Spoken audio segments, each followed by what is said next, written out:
Hi guys, this is advocate Ukhsar Ahmad and welcome to my channel learn law.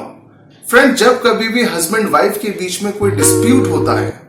तो आमतौर पर तीन केसेस वाइफ अपने हस्बैंड के ऊपर फाइल करती है। एक केस 498A का होता है, डिमांड ऑफ डाउरी। दूसरा डोमेस्टिक वायलेंस यानी कि घरेलू हिंसा का सेक्शन 12 DV एक्ट के अंदर। और तीसरा 125 CRPC में मेंटेनेंस का केस फाइल किया जाता है। मेंटेनेंस का केस पेरेंट्स अपने बच्चों के ऊपर भी फाइल कर सकते हैं, वाइफ अपने हस्बैंड के ऊपर फाइल करती है। लेकिन यहां पर मैं स्पेसिफिकली आपको जिस मैटर में बात कर रहा हूं वो है कि जब कभी कोई वाइफ बिना किसी वजह के अपने हस्बैंड को छोड़कर कहीं और रहना शुरू कर देती है या अपने माता पिता के साथ रहना शुरू कर देती है और अपने हस्बैंड से एक अच्छी खासी मेंटेनेंस कोर्ट के जरिए लेकर वो बाहर अपनी लाइफ को एंजॉय करती है और जो वो फैक्ट्स कोर्ट के अंदर प्रेजेंट करती है वो दूसरे होते हैं। यानी कि जो बात यहां मैं बताना चाह रहा हूं थोड़ी सी समझने के लिए आपको ध्यान देना होगा, वो ये है कि आमतौर पर वाइफ 125 को अपने हस्बैंड से पैसा उगाने का एक हथियार भी बना लेती है। बिना किसी वजह के अच्छी खासी मैट्रिमोनियल लाइफ को छोड़कर वो अपने माता पिता यानी अपने मायके रहना शुरू कर देती हैं और हस्बैंड के खिलाफ जब 125 की पिटीशन फाइल की जाती है तो उसके अंदर बहुत सारे ऐसे एलिगेशंस लगा दिए जाते हैं जिनमें थोड़ा सा भी सच नहीं होता। ऐसी सिचुएशन के अंदर हस्बैंड की अगर कोई अर्निंग है, मान लो वो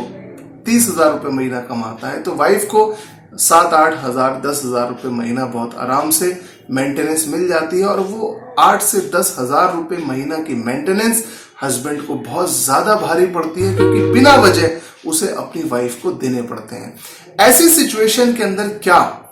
किसी हस्बैंड के पास मेंटेनेंस के केसेस में कोई बचाव नहीं है? तो फ्रेंड, जो कानून बनाने वाले लोग हैं मैं बता दूं, उन्होंने इसी 125 CRPC के अंदर आपको एक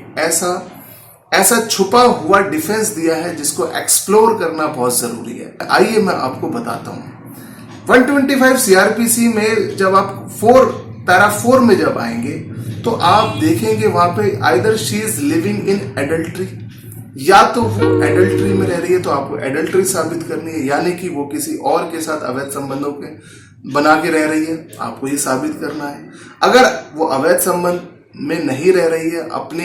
माता पिता के साथ रह रही है और बिना किसी वजह के रह रही है, तो फिर कानून आपको ये बताता है